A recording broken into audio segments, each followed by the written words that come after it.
안녕하세요. 김태훈 목사입니다. 빵집 목사의 뚜벅뚜벅 메시지. 오늘은 창세기 묵상 85번째. 탁월한 사람이 가지고 있는 세 가지. 탁월한 사람이 가지고 있는 세 가지. 창세기 50장 15절에서 26절의 말씀 가지고 오늘 뚜벅뚜벅 메시지 시작하겠습니다. 자, 오늘까지 우리는 창세기 마지막 묵상을 이제 마치게 됩니다. 여러분, 이 85번째까지 함께 해주셔서 감사합니다.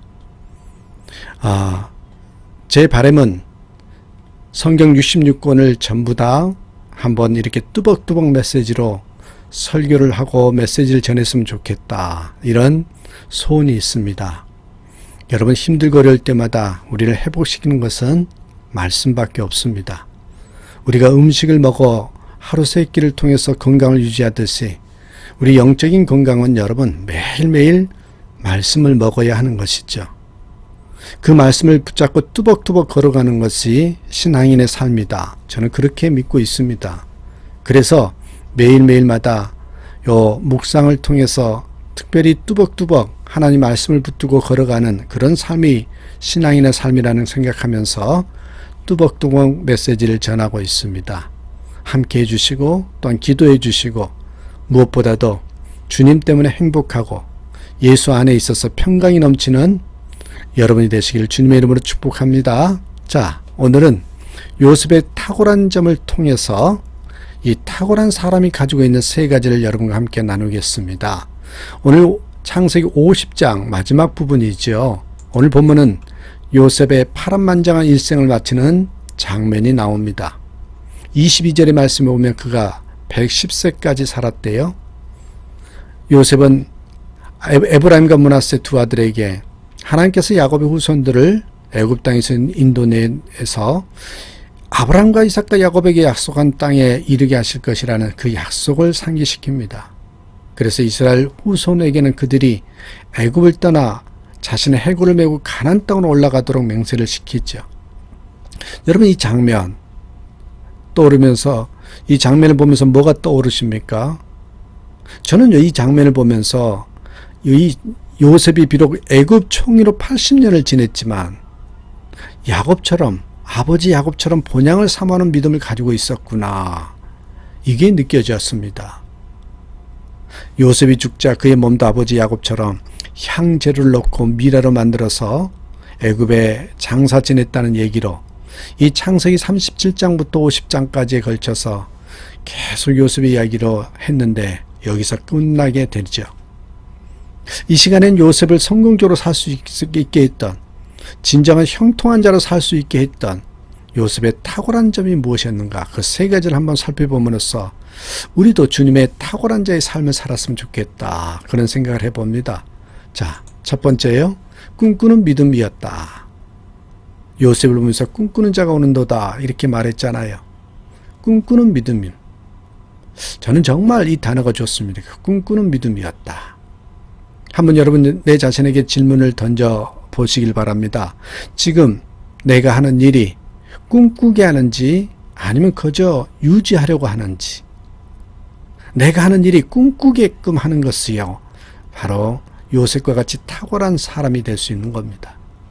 사람에게는 분명한 꿈이 있어야 합니다. 그러나 꿈꾸는 것보다 더 중요한 것은 꿈을 잃지 않는 것입니다. 왜냐하면 꿈을 꾸었다고 바로 그 꿈이 성취되는 것이 아니기 때문입니다. 과정이 있어야 되고 시간이 걸리더란 말입니다. 때로는 꿈 때문에 핍박과 고난이 생기죠. 마음의 갈등도 생길 수 있습니다. 이런 과정을 거쳐서 꿈이 이루어지거든요.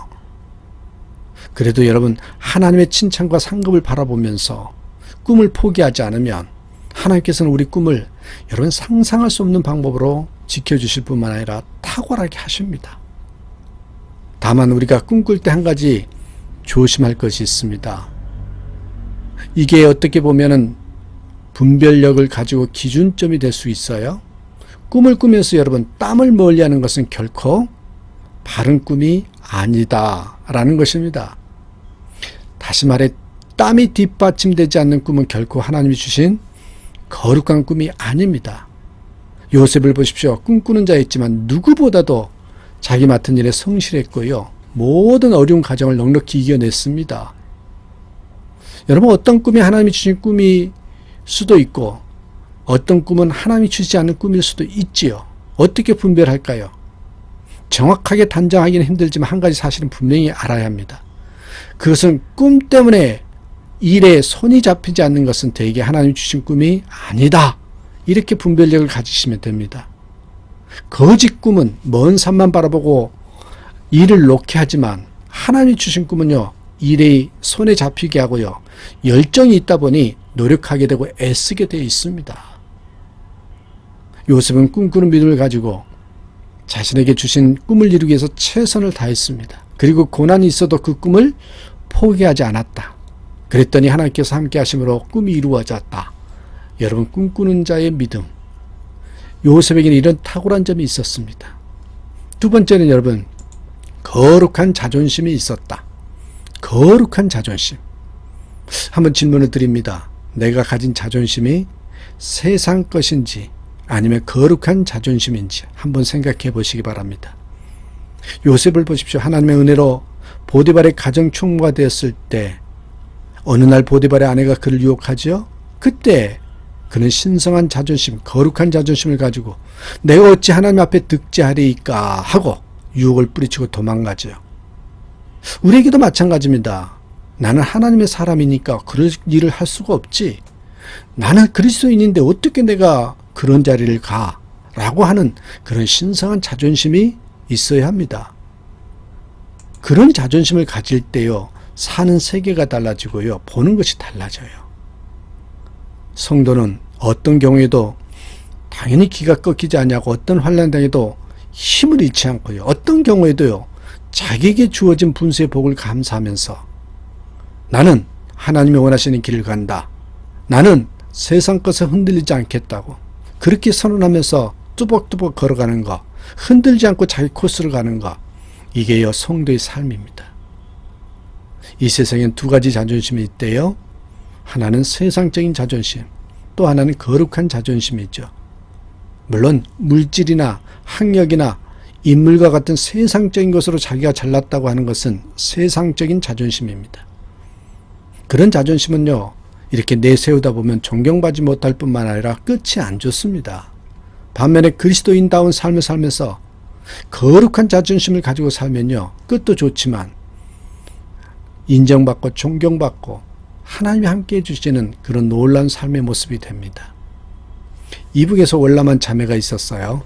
동생은 남대문에서 포목상으로 돈을 많이 벌었죠.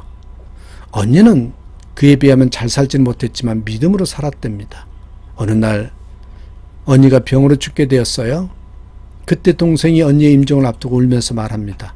언니, 예수 믿는다고 하며 이렇게 고생만 하다 죽으니 예수 믿고 덕 본 게 뭐야? 예수 믿고 덕 본 게 뭐냐고. 그때 언니가 조용히 말했답니다. 경자야, 사람은 다 죽어.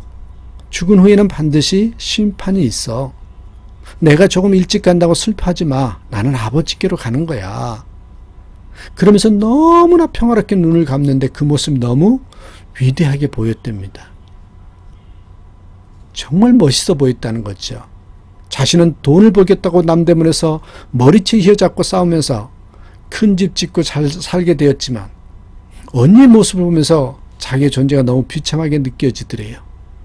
언니는 끝자락이 왜 그렇게 멋있게 느껴졌을까? 그렇게 생각을 하다가 결국 회개하고 교회에 나오게 되고 믿음을 갖게 되었다는 거죠. 동생이. 성도는 죽을 때까지 어떤 것도 부러워하지 말고요, 어떤 것도 두려워하지 말고요, 나는 예수 믿는 거 한 가지로 족하다고 고백하면서 믿음의 길을 끝까지 뚜벅뚜벅 걸어가야 합니다. 그런 사람이요 행복한 사람이고, 그런 사람이요 위대한 사람이고, 그러한 사람이 탁월한 사람인 겁니다. 우리는 가난하고 세상에서 천대를 받고 고난을 당해도 그리스도를 모신 사람들로 행복하게 살아야 합니다. 그리스도가 정말 존귀한 분이라면 그런 신성한 거룩한 자존심을 가지고 사는 것은 마땅한 의무입니다. 우리의 진정한 소원은 오직 한 가지밖에 없어야 합니다. 명예를 얻고 부자가 되고 자녀가 잘 되는 것보다는 주님께 영광 돌리기를 원합니다라는 소원이 있어야 됩니다. 주께 영광, 주께 영광. 우리는 이제 자기 때문에 사는 자가 없고 자기 때문에 죽는 자가 없다고 했지요. 사나 죽으나 주님 때문에 살고 주님 때문에 죽어야 한다고. 무슨 말이에요? 삶의 목적이 분명하다는 것입니다. 그 목적 때문에 자기 자신이 존귀하게 될 것이기 때문에 그렇습니다. 거룩한 자존심으로 살아가는 저와 여러분 되시길 바랍니다. 세 번째입니다. 요셉에게 탁월한 점이 있었던 것은 세 번째, 용서의 능력이 있었다. 용서의 능력이 있었다. 또한 질문 한번 더 던져봅니다. 나는 가슴에 용서하지 못할 사람을 품고 있는가? 내가 죽어도 용서하지 못하겠어, 그 사람은. 그런 사람이 있습니까? 성경에 나오는 형제들 향한 요셉의 용서는 우리에게 감동을 줍니다. 만일 누가 분노할 권리가 있다고 하면 여러분, 요셉은 제일 분노를 해야 하지만 요셉의 형제들 끝까지 용서해 주지요. 그런 용서가 있었기에 하나님께서 그와 항상 함께 하셨고, 그런 용서가 있었기에 고난 중에도 평안과 지혜가 넘쳤습니다. 우리에게도 그런 용서의 능력이 있어야 합니다. 데이빗 옥스보가 쓴 훈련과 자유라는 책에서 그는 제일 자유한 사람은 끝없이 용서하는 사람이고, 제일 속박된 사람은 끝없이 용서할 줄 모르는 사람이다, 이런 말을 했습니다. 인간이 가진 제일 좋은 자유는 고린도후서 5장 17절 말씀에 나와 있습니다. 누구든지 그리스도 안에 있으면 새로운 피조물이라, 옛 것은 지나갔으니 보라 새 것이 되었도다. 우리는 과거의 상처를 다 잊어버리고 주님께서 우리를 용서했던 우리도 용서해야 합니다. 습관 중에서 제일 위대한 습관 중에 하나는 용서를 인격화하는 것입니다. 여러분, 용서의 신학적 의미는 그냥 가도록 놓아두는 것, 이게 용서의 신학적 의미랍니다. 기막힌 일을 당했을지라도 하나님의 새 역사를 믿고 그 일을 저지른 사람을 그냥 가도록 놔두어야 한다는 거죠. 원수를 갚으려고 하면 원수보다도 더 못한 사람이 될 수 있습니다. 용서는요, 항상 감정을 넘어서 선택하는 행위입니다. 행위. 용서에는 전혀 감정의 자리가 없어야 합니다. 하나님께 맡겨야 합니다. 하나님께서는 어느 누구에게도 복수할 권한을 주지 않았고요, 복수할 능력도 주지 않았고, 잘 복수할 수 있는 판단력도 주지 않았습니다. 자기의 판단이 완전한 것이 아닙니다. 내게 해를 끼친 사람에게 우리가 할 유일한 일은 우리 안에 예수 그리스도의 마음을 품고 용서하는 일입니다. 성경은 자기에게 해를 끼친 사람들을 용서해 준 사람들이 복받는 일화로 가득 찬, 어떤 면에서 보면 용서 행전, 이렇게 말할 수도 있습니다. 이제 하나님의 관점을 가지고 사람을 보십시오. 믿음 생활이 쉽지 않은 이유는 복수의 작업이 아니라 용서의 작업이기 때문에 그렇습니다. 그게 쉽지 않기 때문에. 기독교에는 여러분, 눈은 눈으로 갚고 이는 이로 갚는 한풀이 종교가 아니잖아요. 사랑과 용서로 문제를 푸는 종교랍니다.